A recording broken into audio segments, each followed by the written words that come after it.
CSS 그리드의 정렬에 대해서 공부를 해보도록 하겠습니다. 정렬은 크게 부모한테 주는 정렬이 있고요. 자식한테 주는 정렬이 있어요. 즉 그리드 컨테이너한테 주는 정렬이 있고 그리드 아이템한테 개별적으로 주는 정렬이 있습니다. 플렉스박스도 부모한테 주는 속성이 있었고 자식한테 주는 속성이 있었죠. 마찬가지입니다. 그중 첫 번째 부모한테 주는 속성 중에 justify items라고 되어 있습니다. 이름 자체가 의미하는 것처럼 부모가 자식들한테 정렬에 대한 값을 설정해 주는 건데요. justify라는 것은 플렉스박스에서 주축이었죠. 여기에서 역시 마찬가지로 가로축입니다. 플렉스 스타트, 플렉스 엔드가 아니고 그리드에서는 스타트, 센터, 엔드 그리고 기본값은 스트레치가 사용이 됩니다. 이 같은 값을 적용해보면 여러분이 정렬을 이해할 수가 있는데요. 사용한 가능한 값은 스타트, 시작점에, 중앙 센터, 엔드 끝점에, 스트레치는 기본값이고 모두 그리드 컨텍스트를 가득 채우게 됩니다. 한번 실습을 통해서 확인해 보도록 하겠습니다. 역시 그리드를 공부할 때는 파이어폭스가 더 직관적이고 보기 편하실 거예요. 그리드를 레이아웃에서 체크해서 시각적으로 화면에 보여지도록 하고요. 그리드의 아이템 정렬을 하는데 기본값이 스트레치이기 때문에 모두 그리드 영역을 가득 채우고 있는데요. 먼저 가로축에 대한 정렬부터 아이템들에게 모두 적용해 보겠습니다. justify items라고 쓰고요. start를 사용해보죠. 그럼 기본값이 아닌 start가 사용이 되기 때문에 그리드 박스의 시작점에 모두 배치가 됩니다. 이때 컨텐츠를 포함하고 있는 패딩 영역이 있어서 이와 같이 작용이 되고요. justify라는 것이 가로축이라면 세로축은 align items를 사용하시면 됩니다. align items 또한 start를 사용해 볼 수 있겠죠. 그리드 영역 중에서 좌측 상단 지점에 아이템들이 배치가 돼요. 아이템들에게 일괄 설정하실 때는 items라는 속성을 사용하시면 됩니다. justify items의 값을 센터로 설정하게 되면 가운데로 배치가 되겠죠? 가로축에서 가운데 배치, start, center, end가 되겠고요. 기본값은 stretch로 잡아 당기죠. align items도 마찬가지입니다. start, center, 정중앙에 배치가 되죠. column axis, 열축에 대한 기준 또한 마찬가지로 align items로 스트레치가 기본값이고요. 스타트, 센터, 엔드 점이 있습니다. 위쪽 정렬, 가운데 정렬, 아래쪽 정렬, 기본값인 스트레치가 있겠죠. 결과를 확인해 보셨죠? 사용 가능한 값은 스타트, 센터, 엔드, 기본값은 스트레치, justify, 가로축, align, 세로축, items, 모든 아이템에게 일괄적으로 설정할 때 쓴다. 정리해 주시고요. 두 값 모두 사용하지 않을 경우는 스트레치가 기본이기 때문에 그리드 영역을 가득 채우게 됩니다. 내부에 있는 아이템한테도 그리드를 줄 수 있겠죠? 디스플레이 값을 그리드라고 설정을 해주도록 하고요.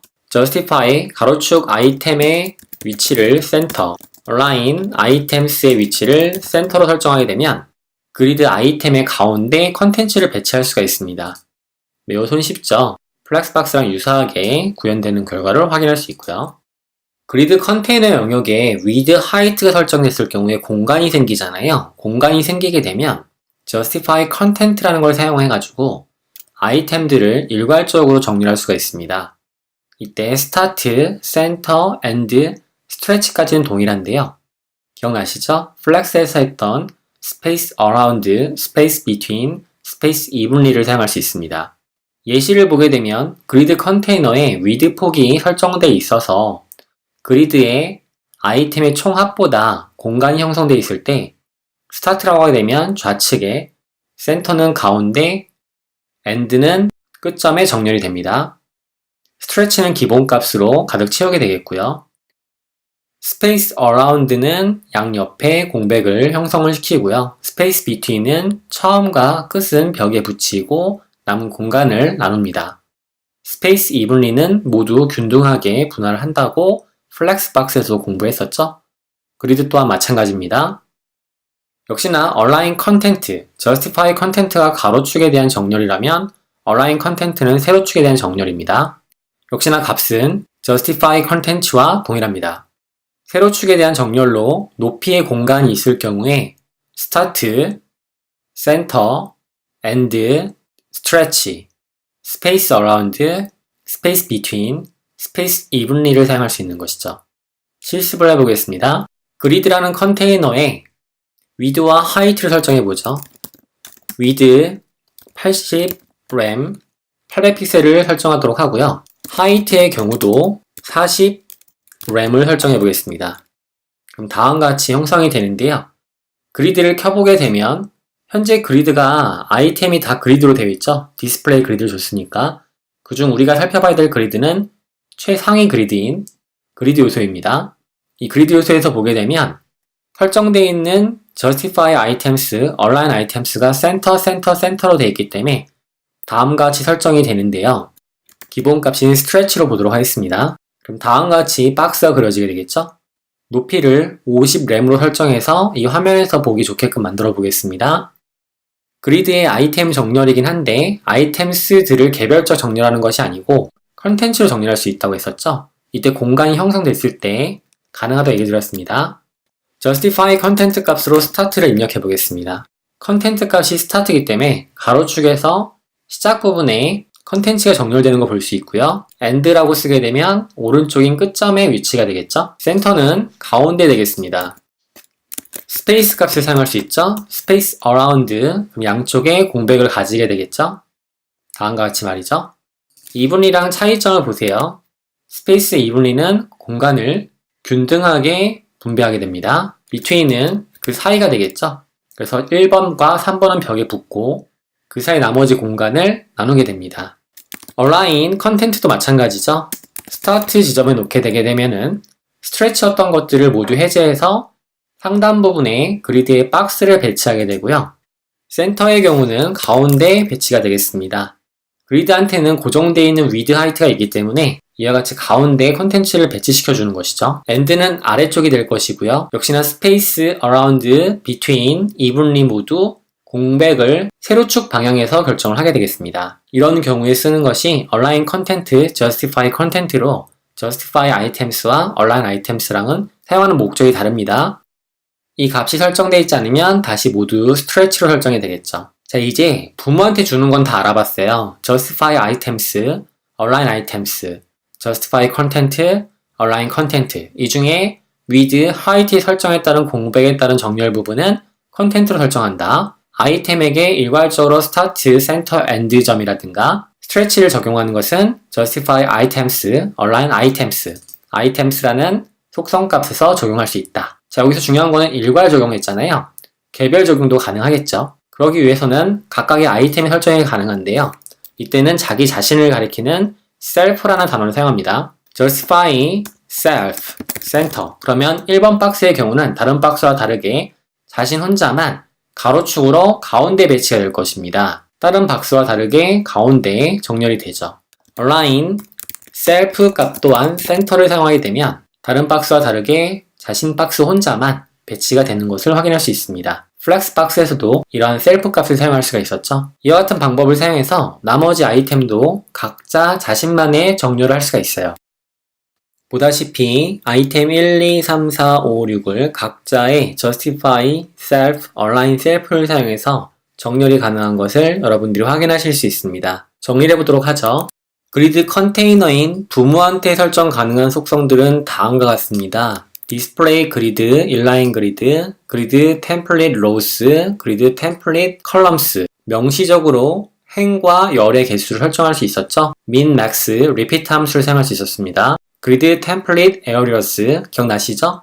여러분들이 손쉽게 문자열 값을 사용해서 행과 열의 식별 가능한 것을 설정해 줘가지고 배치하는 방법이었죠. 그리드 템플릿은 로우와 컬럼에 대한 속기형으로 사용할 수 있었던 속성입니다. 그리드 로우 갭, 그리드 컬럼 갭은 행과 열 사이의 간격을 설정할 때 쓰는 것이죠. 속기형의 경우는 그리드 갭을 사용할 수 있었습니다. justify items랑 align items는 이번 시간에 살펴봤죠. 부모에게 설정하는 속성으로 아이템들이 어떻게 배치할 수 있을지 가로축 방향, 세로축 방향 설정할 수 있었고요. justify content와 align content는 부모인 그리드 컨테이너에 width와 height 설정이 돼서 공간이 있을 경우에 가로축, 세로축에 대한 정렬을 설정할 수 있었습니다. 이들은 4개의 값만 가졌죠. start, center, end, stretch. stretch가 기본 값이었다면 컨텐트의 경우는 그 값 외에도 space between, space around, space even이라는 값을 사용할 수 있었습니다. 그리드 오토 로우스와 그리드 오토 컬럼스의 경우는 암시적인 방법으로 추가되는 행과 열의 너비, 높이 부분들을 설정할 수 있었죠. 그리드 오토 플로우의 경우는 알고리즘을 사용하는 건데 기본값이 로우고 컬럼 방향으로 쌓이거나 렌스를 사용해서 빈 공간을 채우는 밀집 형태로 작성할 수 있었습니다. 그리드 아이템의 경우는요. 그리드 로우 스타트를 사용해서 행의 시작점, 로우 엔드를 사용해서 행의 끝점을 결정할 수 있었죠. 그리드 컬럼 스타트는 열, 그리드 컬럼 엔드는 열 시작, 열 끝을 설정할 수 있었습니다. 그리드 로우, 그리드 컬럼은 이 두 개의 속성 값들의 속기형이었었죠. 컬럼 스타트와 컬럼 엔드는 그리드 컬럼의 속기형이었습니다. 그리드 에어리어는 그리드 템플릿 에어리어에 대한 식별자를 넣을 수도 있었고요. 에어리어에다가는 로우 스타트 슬래시 컬럼 스타트 슬래시 로우 엔드 슬래시 컬럼 엔드 속기형을 사용할 수도 있었어요. 두 가지 모두 사용 가능하고요. justify self나 align self는 이번 시간에 살펴본 아이템에게 독자적으로 자신의 정렬을 설정할 때 가로축, 세로축 정렬할 수 있도록 설정할 수 있었습니다. 마지막 남은 게 그리드라고 하는 것인데요. 이 그리드는 모든 것을 함축적으로 설정할 수 있는 속기형 속성입니다. 그리드를 살펴보겠습니다. 그리드 단축 속성은요. 다음의 속성들을 함축적으로 사용할 수 있는 속기형 타입인데요. 그리드 템플레이트 로우스, 템플레이트 컬럼스, 템플레이트 에어리어스를 모두 속기형으로 작성할 수 있습니다. 그리드 오토 로우스, 그리드 오토 컬럼스, 그리드 오토 플로우 또한 마찬가지로 포함의 속기형 작성이 가능해요. 사용할 수 있는 방법의 유형을 보게 되면 너는 해제하는 것이겠고요. 그리드 템플레이트 로우스와 그리드 템플레이트 컬럼스를 슬래시를 구분해서 사용할 수 있죠. 그리드 오토 플로우, 그리드 오토 로우, 그리드 오토 컬럼스 역시 마찬가지로 속기형으로 작성할 수가 있습니다. 2행 3열의 그리드 설정은 템플릿 로우스와 컬럼스로 2행 3열 설정이 가능하죠. 템플릿 에어리어스는 none으로 되어 있고요. 이 설정을 그리드 속기형으로 설정하게 되면 그리드라고 쓰도록 하고요. 슬래시를 기준점으로 해서 앞에 있는 것은 템플릿 로우스가 되겠고요. 뒤에 있는 것은 템플릿 컬럼스가 되겠습니다. 가만 보면 이거는 뭐랑 유사하죠? 그리드 템플릿이라는 속성하고도 유사하죠. 즉 그리드 템플릿 대신에 그리드라는 속성만 사용하고 다음같이 쓸 수 있다는 얘기입니다. 그리드 오토 플로우, 오토 로우, 오토 컬럼 이 세 가지 속성이 있다고 칩시다. 오토에 대한 설정들이죠. 이 속성 또한 마찬가지로 그리드로 묶어서 컬럼 값이 여기에 배치되는 거고요. 띄어쓰기를 한 다음에 오토 로우스가 여기에 설정이 되어 로우스와 컬럼스 구분할 때만 슬래시를 사용하게 되고 뒤에는 컬럼스를 사용하시면 되겠습니다. CSS 그리드 레벨 1의 모든 속성을 살펴봤는데요. 이 중에 한 가지 더 살펴볼 것이 있습니다. 그리드 행렬 템플릿 설정 부분을 보게 되면 선에다가 이름을 부여할 수 있어요. 이름을 부여할 때는 괄괄호를 사용해서 이름을 부여하시면 되겠습니다. 그림을 보고 이야기를 나눠보죠. 그리드 템플레이트 로우스 행에 대한 설정할 때 선의 이름을 지정할 수 있는데요. 로우 스타트 1로 지정할 수 있습니다. 이것이 선의 이름이 되는 것이죠. 로우 1 엔드의 지점을 두 번째, 로우 2번에 설정이 가능하게 되겠고요. third line, last line 이와 같이 이름을 지정할 수 있습니다. 마찬가지로 first, line 2, line 3 다 이 부분에 대한 내용들이죠. call for start, 5, end 이와 같이 이름들을 지정할 수가 있습니다. 내려가 보게 되면 선의 이름을 한 개 이상 설정도 가능합니다. 예를 들어서 row 1 start, row 1 end지만 row 1 end 이름뿐만 아니고 row 2 start라고 지정할 수 있는 것이죠. 방법은 괄괄호 내부에 row 1 end, row 2 start 이와 같이 설정할 수 있다는 얘기입니다. 설정이 반복될 경우는 repeat 함수를 사용해서 repeat 3회 반복 80픽셀 row start 이름 마지막에 5%를 하게 되면 이와 같은 형태로 반복이 되겠죠. 그리고 마지막에 5%가 적용되겠습니다. 최종적으로 좀 더 복잡하지만 다음 속성을 모두 포함하는 속기형 작성이 사용이 가능한데요. 그리드 템플릿 로우스, 컬럼스, 에어리어스 문자열 이름을 가지고 열에 대한 간격 설정, 개수 설정을 하게 되죠. 로우스 행에 대한 설정입니다. 이 설정을 다음과 같이 할 수가 있는데요. 그리드 템플릿 로우스의 선 이름과 간격, 선 이름과 간격, 선 이름을 설정할 수 있죠. 오토, 100픽셀 오토라고 설정이 되어 있죠. 3열이 되겠죠. 그러면 2행 3열에 그리드가 그려지겠죠. 첫 번째 행의 선을 로우 1 스타트라고 정할 수 있고요. 두 번째 선의 경우는 로우 1 엔드, row to start라고 정할 수 있겠죠? 마지막 선은 row to end, r to e라고 정할 수 있겠습니다. 선의 이름을 지정한 걸로 볼 수 있겠고요. 그래서 이행 3열이 되겠죠? 그리드 템플릿 에어리어스를 사용해서 헤더, 푸터 지정할 수 있겠습니다. 이름을. 이러한 설정을 위와 같은 방식으로 줄여줄 수 있는 거죠. 그리드를 사용을 해서 선의 이름과 선의 끝점 이름 r1s, r1end가 되겠죠? 헤더, 1fr 모두 동일하게 설정이 되고요. row to start 이 지점이 되겠죠? 이 선에 row to end 이 지점이 되겠습니다. 이 선에서 푸터 60 픽셀 설정이 되겠죠. 두 번째는 60 픽셀 높이를 가지게 되고요. 위에서는 1fr 높이를 가지게끔 설정할 수 있다는 얘기입니다. 그리고 슬래시를 사용해서 컬럼스를 사용할 수 있고요. 오토 100픽셀 오토 100픽셀 오토 설정이 가능하다는 얘기가 되겠죠. 처음에는 어렵고 복잡하고 번거로울 수 있는데 만약에 속경을 선호한다면 다음과 같이 사용할 수 있다는 정도까지만 기억을 해주시면 되겠습니다. 자, 이로써 그리드에 대한 모든 내용을 여러분들은 학습을 해봤습니다. 이제 남은 것은 반복, 또 반복, 복습을 통해서 내 것으로 만드는 것이 되겠죠. 파이팅 하시고 그리드에 대한 강의를 여기서 마치겠습니다.